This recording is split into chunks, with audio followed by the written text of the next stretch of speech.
कृष्ण भगवान की जय। श्रीमन नारायण भगवान की जय। राधे राधे, जय श्री कृष्णा। आप सभी का दिन शुभ हो। आज आप सुनेंगे कार्तिक मास महात्म्य में अध्याय। आज के अध्याय में आप सभी सुनेंगे एकादशी को भगवान की जगाने की विधि, कार्तिक व्रत का उद्यापन और अंतिम 3 तिथियों की महिमा के साथ ग्रंथ का उपसंहार। ब्रह्मा जी कहते हैं, जो पुरुष कार्तिक मास में प्रतिदिन पुरुष सूक्त के मंत्रों द्वारा अथवा 5 रात्र आगम में बताई हुई विधि के अनुसार भगवान विष्णु का पूजन करता है, वह मोक्ष का भागी होता है। जो कार्तिक में ओम नमो नारायणाय इस मंत्र से श्री हरि की आराधना करता है, वह नरक के दुखों से मुक्त हो रोग शोक से रहित बैकुंठ धाम को प्राप्त होता है। कार्तिक मास में जो मनुष्य विष्णु सहस्त्र नाम तथा गजेंद्र मोक्ष का पाठ करता है, उसका फिर संसार में जन्म नहीं होता। सुव्रत जो कार्तिक मास में रात्रि के पिछले पहर में भगवान की स्तुति का गान करता है, वह पितरों सहित श्वेत द्वीप में निवास करता है। आषाढ़ शुक्ल पक्ष में एकादशी तिथि को शंखासुर दैत्य मारा गया, अतः उसी दिन से आरंभ करके भगवान 4 माह तक क्षीर समुद्र में शयन करते हैं और कार्तिक शुक्ला एकादशी को जागते हैं। इस कारण वैष्णवों को एकादशी में भगवान को उनके मंत्रों का उच्चारण करके जगाना चाहिए। हे गोविंद उठिए, गोविंद गरुड़ ध्वज उठिए, हे कमलाकांत निद्रा का त्याग कर तीनों लोगों का मंगल कीजिए। ऐसा कहकर प्रातः काल शंख और नगाड़े आदि बजाएं, वीणा वेणु मृदंग आदि की मधुर ध्वनि के साथ नृत्य गीत और कीर्तन आदि करें। देवेश्वर श्री विष्णु को उठाकर उनकी पूजा करें और सायंकाल में तुलसी की वैवाहिक विधि को संपन्न करें। एकादशी सदा ही पवित्र है। विशेषतः कार्तिक की एकादशी परम पुण्यमयी मानी गई है। उत्तम बुद्धि वाला मनुष्य वृद्ध माता पिता का विधि पूर्वक पूजन करके अपनी स्त्रियों के साथ भगवान विष्णु के प्रसाद को भक्षण करे। जो इस प्रकार विधि से द्वादशी व्रत का अनुष्ठान करता है, वह मनुष्य उत्तम सुखों का उपभोग करके अंत में मोक्ष को प्राप्त होता है। हे मुनि श्रेष्ठ, जो मनुष्य द्वादशी तिथि के इस परम उत्तर पुण्यमय महात्म्य का पाठ अथवा श्रवण करता है, वह उत्तम गति को प्राप्त होता है। अब मैं कार्तिक व्रत के उद्यापन का वर्णन करता हूँ, जो सब पापों का नाश करने वाला है। व्रत का पालन करने वाला मनुष्य कार्तिक शुक्ल चतुर्दशी को व्रत की पूर्ति और भगवान विष्णु की प्रीति के लिए उद्यापन करे। तुलसी के ऊपर एक सुंदर मंडप बनाए, उसे केले के खंभों से संयुक्त करके नाना प्रकार की धातुओं से उसकी विचित्र शोभा बढ़ाए। मंडप के चारों ओर दीपकों की श्रेणी सुंदर ढंग से सजाकर रखें। उस मंडप में सुंदर बंधनवारों से सुशोभित 4 दरवाजे बनाए, भद्र मंडल बनाए और उसके ऊपर पूर्ण पात्र तथा पंचरत्न से संयुक्त कलश की स्थापना करें। कलश के ऊपर शंख चक्र गदाधारी भगवान विष्णु का पूजन करें। भक्ति पूर्वक उस तिथि में उपवास करें तथा रात्रि में गीत कीर्तन वाद्य और मंगलमय आयोजनों के साथ जागरण करें।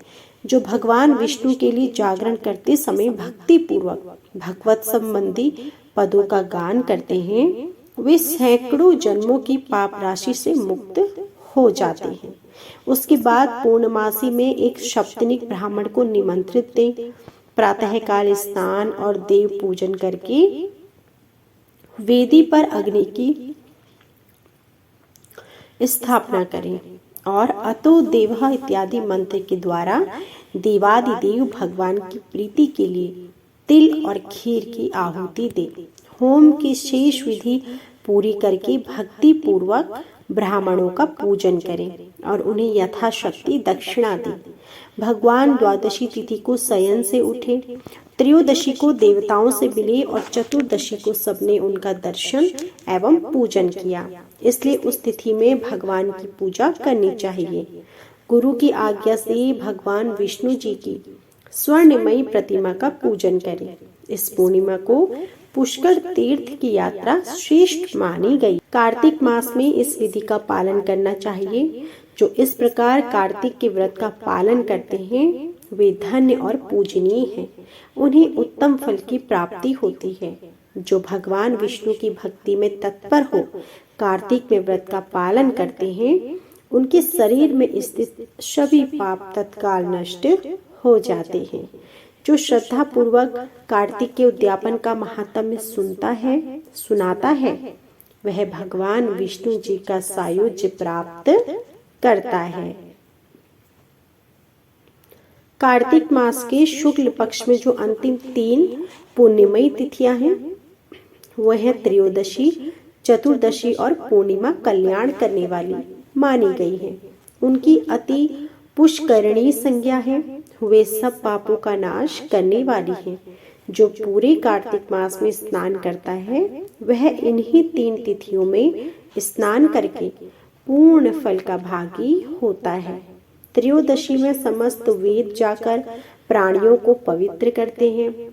चतुर्दशी में यज्ञ और देवता सब जीवों को पावन बनाते हैं और पूर्णिमा में भगवान विष्णु से अधिष्ठित संपूर्ण श्रेष्ठ तीर्थ ब्रह्मघाती और शराबी आदि सब पापी प्राणियों को शुद्ध करते हैं।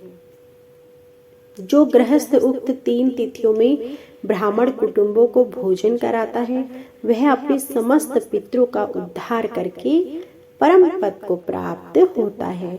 जो कार्तिक के अंतिम 3 दिनों में गीता का पाठ करता है उसे प्रतिदिन अश्वमेध यज्ञ का फल प्राप्त होता है। वह जल से कमल के पत्तों की भांति पापों से कभी लिप्त नहीं होता। वैसा करने वाले कुछ मनुष्य देवता और कुछ सिद्ध होते हैं। कार्तिक मास की अंतिम 3 तिथियों में सब पुण्यों का उदय होता है। उनमें भी पूर्णिमा का महत्व विशेष है। पूर्णिमा को प्रातः काल उठकर शौच आदि से निवृत्त हो समस्त नित्य कर्मों की समाप्ति करके भगवान विष्णु का पूजन करें।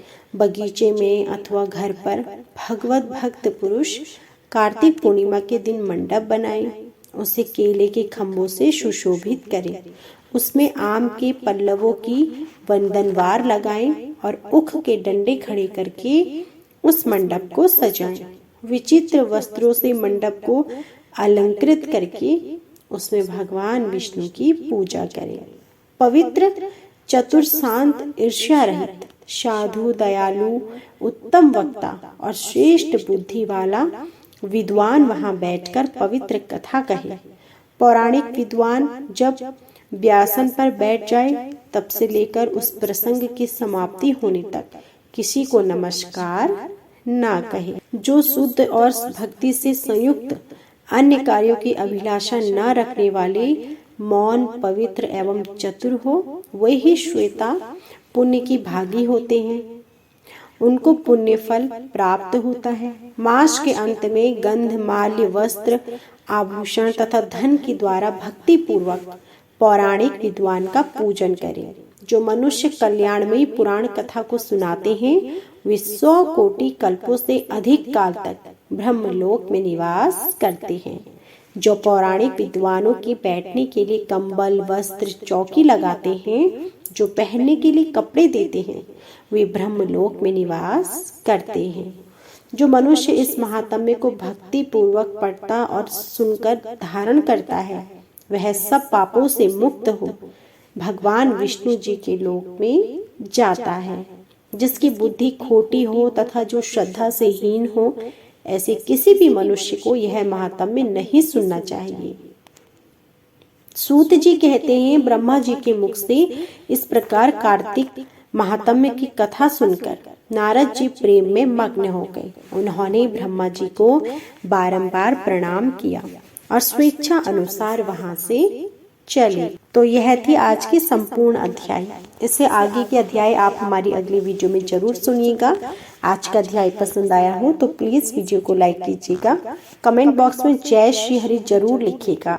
जय श्री हरि।